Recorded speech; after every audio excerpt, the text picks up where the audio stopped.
Allez Coralie, c'est à vous les premières questions à notre invité, Mandy Graillon. On va commencer par une interview en bilingue. La première question, si je vous dis, désolé, bonjour, como vas? Qu'est-ce que vous me répondez? Vai bem, vai trasque bem, et si très heureuse d'être aqui à Questesser. Je vais bien, très bien, et je suis très heureuse d'être ici ce soir. Je crois que Claire avait compris parce qu'elle parle provençal. C'est ça, Claire? Non, Claire parle pas provençal. Claire, elle parle saumurois. Faut savoir, Claire. Hein, je suis empayée, je suis espayée, je me suis espayée, je me suis empayée. On parle saumurois. Mais d'ailleurs, Claire, c'est vous m'avez intéressant. manqué, je suis très heureux de vous C'est avoir avec moi intéressant ce soir. parce que finalement, le provençal, ce n'est pas l'occitan. Ah non, alors ça c'est un débat de fond que... On va pas faire ce soir, on est déjà très en retard. C'est bien de le savoir quand Mais qui est même. un débat très important Oui, bien parce sûr. que c'est aussi la question de comment une langue régionale se transmet. Pour moi, une langue régionale, c'est une tradition de transmission orale. Et l'intérêt pour moi de parler le provençal, c'est de parler le provençal de mon territoire. Cette harmonisation que veut l'occitan entre des territoires toulousains jusqu'à des territoires niçois. Je suis désolée, mais pour moi, Vous voyez, on monsieur perd un Samary, peu cette le fond volonté là, qui est de l'Occitanie de parler- vouloir tout grignoter. Voilà. Voilà, c'est toujours le débat entre ceux qui défendent leur propre langue d'un territoire tout petit et l'occitan, le parti occitan qui Comme veut leur projet. uniformiser. Alors Madame Mais Graillon, pour défendre. on est très heureux de vous savoir dans l'émission. Vous me faites des réponses un peu plus Un peu plus courtes. courtes. court. Ok. Sinon, on je va pas passerai arriver à même pas rentrer de toutes nos questions. Ça va être dur, Il va mais me dire j'essaye. d'arrêter. Du coup, vous êtes une ancienne reine d'Arles et on voulait savoir comment une reine se décide à entrer en politique. Alors ça a été vraiment un concours de circonstances pour moi. Je venais donc du privé, et je travaillais dans une entreprise privée et j'ai fait une école de commerce.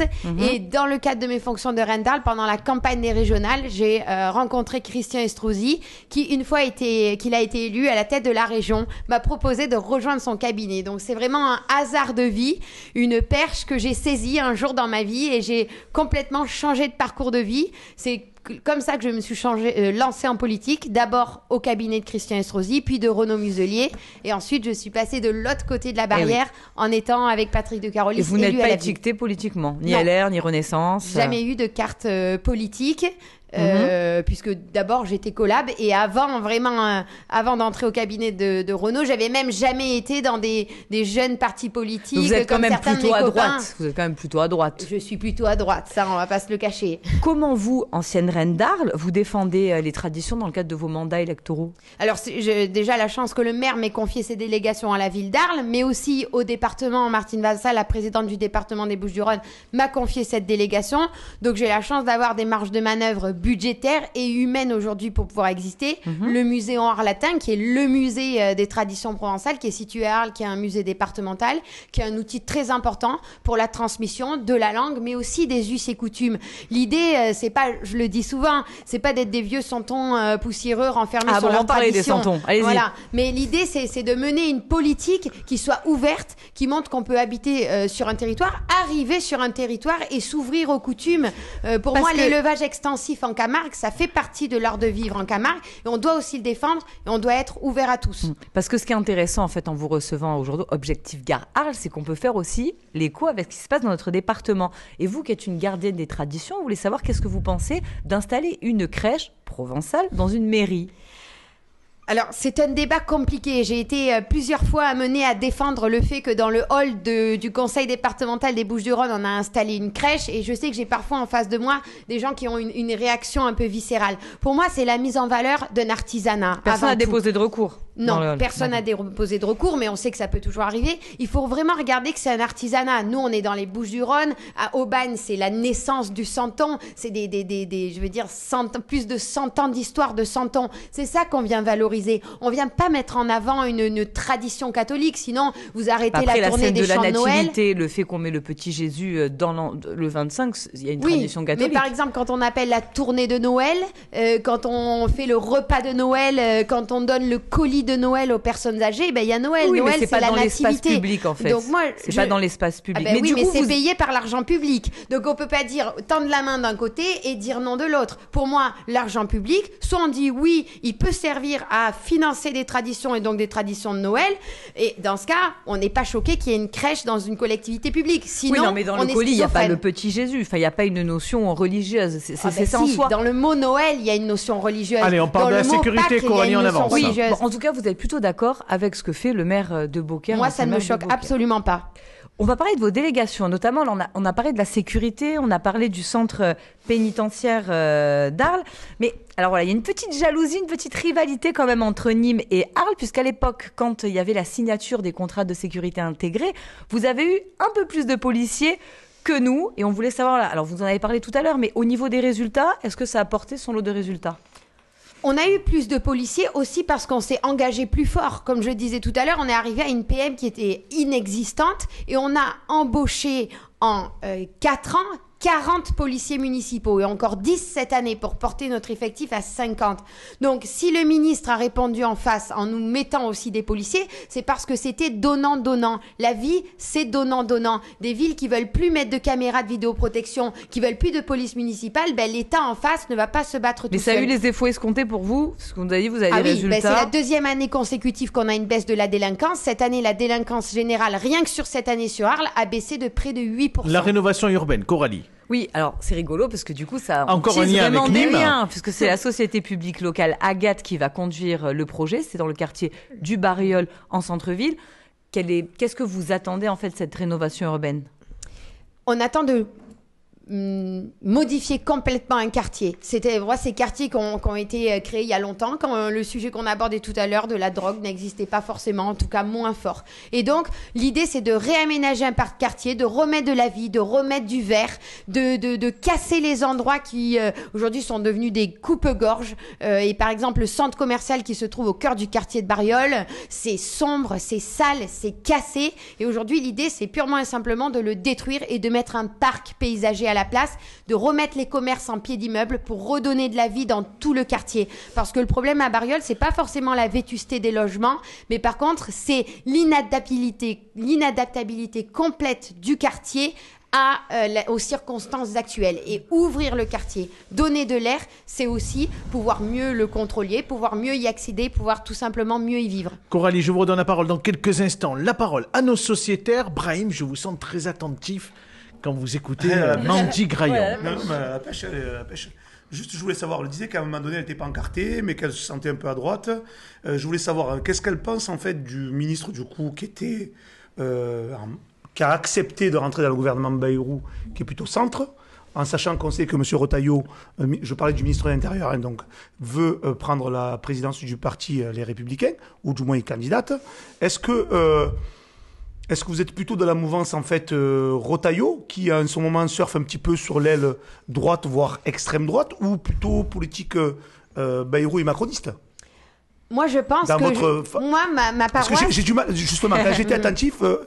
j'ai du mal à vous cerner, en fait. Moi, en fait, je suis contre les extrêmes. C'est-à-dire que je pense que sur un arc républicain, entre le RN et les Insoumis, on doit peut-être faire un peu des concessions pour arriver à travailler tous ensemble, parce que sinon, on va tomber dans les mains de gens qui sont complètement fous. Moi, quand je vois des députés qui attaquent des proviseurs d'école à coups de pied à Marseille, mais je me dis, mais où on va?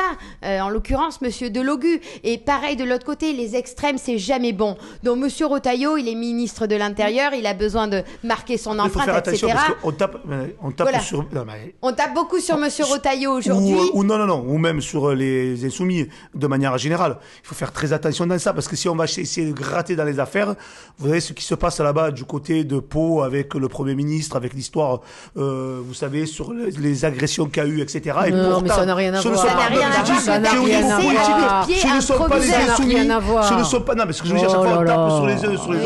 Prenons un peu de la hauteur, Claire, et pensons un petit peu mieux de travail, parlons de projet. Et justement, tout le monde a le droit. Prenons de la hauteur. Je finis, Claire, tout le monde a le droit de s'exprimer. Exactement. Et c'est pour ça que je dis, moi, j'aime pas attaquer ou l'un ou l'autre. Je dis juste qu'à un moment donné, je posais tout simplement une question de savoir où elle se situait, où elle se sentait. C'est vrai que Brahim a raison sur un point, c'est qu'aujourd'hui, on l'entend de plus en plus quand même, ou qu'il y a une volonté de taper très fort sur la France Insoumise, beaucoup moins sur le Rassemblement national. Alors probablement qu'à droite, ça leur convient, mais à gauche, ça leur convient un peu moins. Bien sûr. Il faut juste voir comment les gens de la France Insoumise se conduisent. Et moi, je suis désolée, quand je vois les autres, le RN, ou quand je vois la droite, ou quand je vois les socialistes, ils ne se conduisent pas comme se conduit la France Insoumise. Claire, est-ce que vous avez une question pour notre invité Mandy Graillon? Oui, Mandy. Mandy, je vous écoute. Je vous écoute. Et ce que vous dites, ça me fend le cœur. Pourquoi, ça me Claire fend le cœur. Tradition provençale, les us et coutumes, c'est beau. C'est la gardienne des traditions, la gardienne des traditions de chez nous, la gardienne de la crèche, l'élevage extensif en Camargue. Tout ça, j'en ai les frissons. J'en ai les frissons, je vous entends. Et je vous ai aussi vu à l'Union des clubs taurins qui fait un amalgame qui, vous le connaissez, vous le savez, qui, moi, me déplaît fortement sur tellement de points. Pourquoi ? Vous savez pourquoi ? Parce que quand on commence à mélanger la corrida, la course camarguaise, la course langlaise, quand on parle des traditions, mais quand on ne dit pas ce que sont ces traditions-là, eh bien ça, c'est terrible. C'est terrible et il y a énormément de gens de la bouvine qui n'osent pas le dire. Certains le disent, mais très peu ne le disent. Beaucoup ne le disent pas parce qu'ils ont peur, parce qu'ils n'osent pas le dire. Comme moi, ils m'ont dit, ah oui, quand la corrida a besoin de nous, ils viennent nous chercher. Mais nous, quand on a eu besoin, ils ne sont jamais venus. Et ça, c'est populaire, et ça, on le sait, et ça, on le dit. Alors, moi, est-ce que vous avez une question pour Mandy ? Voilà, moi, ce qui me gêne, c'est que vous n'arriviez pas à comprendre ça, ou alors pourquoi est-ce que vous le comprenez ? Pourquoi est-ce que vous comprenez ?